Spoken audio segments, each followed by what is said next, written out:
March 1987. Luther, Michigan. A logging crew is packing up for the day when their foreman notices something at the tree line. He described it later as a wolf, but wolves don't stand 7 feet tall, and they don't watch you with what he called calculating intelligence. The thing observed them for roughly 30 seconds. Then it dropped to all fours and vanished into the brush faster than any animal that size should move. The foreman didn't report it. Not officially. Because what would he say? That he saw a werewolf in Michigan in the 1980s? Except he wasn't alone. Over the next 20 years, that region would produce hundreds of similar reports. Police officers, hunters, farmers, people with zero interest in the paranormal, all describing the same thing, something that looked like a wolf standing upright. They started calling it the Dogman. And here's what's interesting, it has almost nothing to do with werewolf legends, but we've spent so long conflating the two that nobody's bothered to look at what people are actually claiming to see. I'm your host, this is Monster Dossiers. Today we're separating a modern cryptid from ancient mythology because the differences matter more than the similarities. Full disclosure. I find the Dogman phenomenon genuinely fascinating, and not for the reasons you'd think.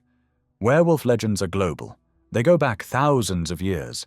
They're embedded in folklore across every continent. We understand their cultural function, transformation, duality of human nature, the beast within. Anthropologists have written entire books on werewolf mythology. The Dogman started appearing in the late 20th century, primarily in Michigan. The reports are geographically concentrated, temporally recent, and the witnesses are, let's say, demographically unexpected. We're not talking about cryptid enthusiasts or paranormal investigators. We're talking about people who, frankly, seemed annoyed that they had to report something this ridiculous. But here's the problem. Pop culture keeps jamming Dogman sightings into the werewolf framework. They're both bipedal canines, so they must be the same thing, right? Wrong. Werewolves transform under the full moon. Dogmen are apparently just out there existing. Werewolves are humans cursed or afflicted. Dogmen are… what? A species? A biological anomaly? The reports don't include transformation. They describe an animal. So we need to do this properly. We're going to look at werewolf mythology to establish the baseline, then examine Dogman reports on their own merits, and see if there's any actual overlap, or if we've been forcing a connection that isn't there. Because if hundreds of people across 4 decades are reporting the same thing in the same region, that's either mass hysteria, coordinated hoaxing, or something we need to take seriously, even if taking it seriously means finding a rational explanation. Let's get the mythology out of the way first, because it's older than agriculture. The ancient Greeks had lycanthropy, literally wolf-man transformation. King Lycaon was supposedly cursed by Zeus to become a wolf as punishment for serving human flesh at a banquet. The Romans continued the tradition. Pliny the Elder wrote about families in Arcadia who would transform into wolves for 9 years before reverting to human form. Medieval Europe went all in on werewolf beliefs.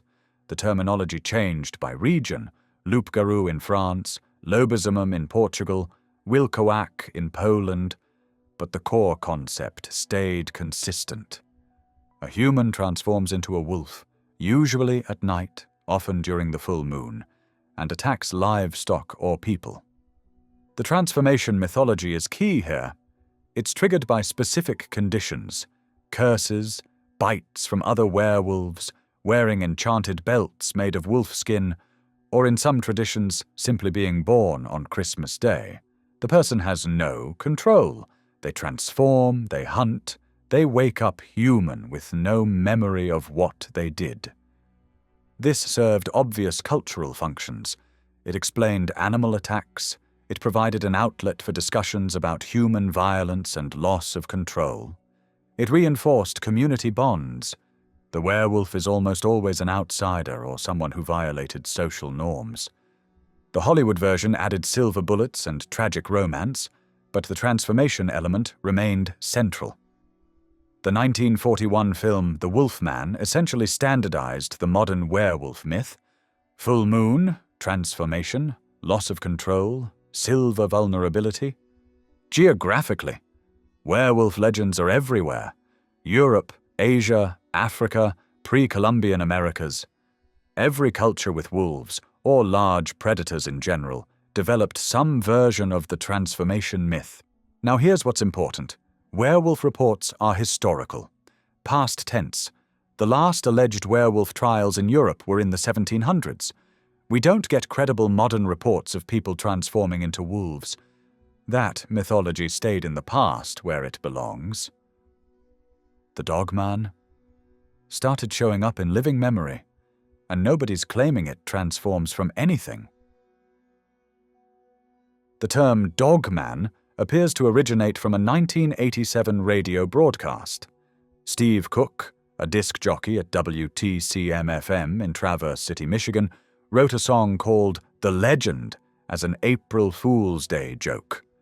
It detailed alleged sightings of a wolf-like creature in northern Michigan, appearing in 7-year cycles, 1887, 1897, and so on. He made it up, completely fabricated for entertainment. The phone lines exploded. People called in claiming they'd seen exactly what he described, not because of his song, but because they'd encountered something years earlier and never reported it. They thought they'd been alone. Suddenly they realized dozens of others had seen the same thing. Cook was apparently disturbed by the response. He'd created a hoax that accidentally documented a real phenomenon, or at least a real pattern of reports. The earliest documented sighting that fits the Dogman profile predates Cook's song significantly. In 1938, Robert Fortney was fishing on the Muskegon River when he allegedly encountered a pack of wild dogs walking upright. He reported it to local authorities. They dismissed it. But the modern wave of reports clusters around 1987 and continues to today. And the geographical distribution is striking. Primarily Michigan, with secondary clusters in Wisconsin and small pockets in Indiana and Ohio. We're talking Great Lakes region, heavily forested areas, low population density. The physical description is remarkably consistent across unrelated reports: bipedal, standing 7 to 8 feet tall, canine head, wolf or dog-like with pointed ears, muscular build, covered in dark fur, usually brown or black, arms longer than human proportion, digitigrade legs, walks on toes like a dog, not flat-footed like humans, eyes that reflect light, usually amber or yellow, strong odor, frequently described as wet dog mixed with something rotten. Behavioral patterns are also consistent. Predominantly nocturnal sightings, often near water sources or wooded areas. Doesn't approach humans directly but observes from a distance. Capable of moving on all fours or bipedally. When startled, flees rather than attacking. In several reports, seen carrying roadkill or deer carcasses. That last detail is interesting. It suggests scavenging behavior, not predatory stalking of humans. Most witnesses report feeling threatened by its size and presence, but actual aggressive behavior is rarely described. Let me give you 3 specific cases that illustrate what we're dealing with. Case 1. The Gable film, 1970. In 1970, someone allegedly shot Super 8 footage in northern Michigan showing a large bipedal canine creature. The film surfaced publicly in 2007. It shows something moving through brush, briefly standing upright, then dropping to all fours. Analysis has been inconclusive. Skeptics point out the convenient graininess and brief nature of the footage, classic signs of a hoax. Believers note the creature's movement patterns don't match a person in a suit. The film remains unverified, but it predates the 1987 radio broadcast that supposedly started the phenomenon. Make of that what you will. Case 2. The Witnesses at Encounter, 2017. This one bugs me because of who reported it. 2 Michigan DNR officers, Department of Natural Resources, people who spend their careers in the woods, reported seeing something near Manistee National Forest. They described it as dog-like, standing upright, approximately 7 feet tall, watching them from about 40 yards away before dropping to all fours and disappearing. They filed an official report. Both officers had over 15 years of field experience. They knew bears, they knew wolves, they knew elk. They were adamant this was none of those things. The official explanation? Misidentified bear. Bears on hind legs can look remarkably human-like in silhouette. But both officers rejected that explanation. They'd seen plenty of bears. This moved differently. Case 3. The roadkill pattern. Multiple years. This is less a single case and more a pattern worth noting. Multiple witnesses in northern Michigan have reported seeing dogman-like creatures carrying or feeding on roadkill deer. The sightings are typically at night, near rural highways. The creature is spotted in headlights, usually dragging a carcass into the woods. From a biological standpoint, that's fascinating. It suggests opportunistic scavenging rather than active hunting. If this is a real animal, and that's a big if, its ecological niche might be closer to scavenger than apex predator. Several of these witnesses were able to provide specific locations and dates. Follow-up investigations found evidence of large animal activity, tracks, disturbed vegetation, drag marks, but nothing definitive. Could be bears. Could be wolves. Could be something else. The consistency of the behavior pattern across unrelated witnesses is what makes it interesting. Why Michigan?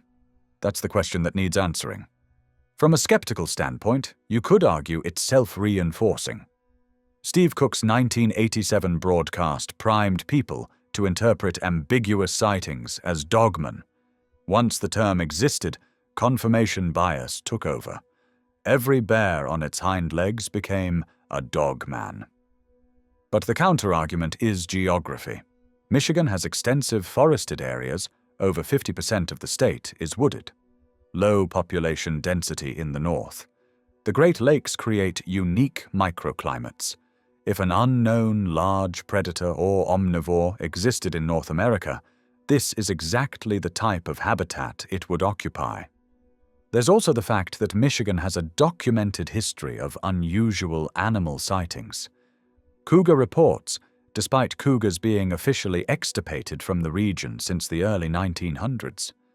Black bear populations that DNR didn't realize existed until trail cameras started catching them. The area between Cadillac and Traverse City, where the highest concentration of dogman reporters occurs, is particularly isolated.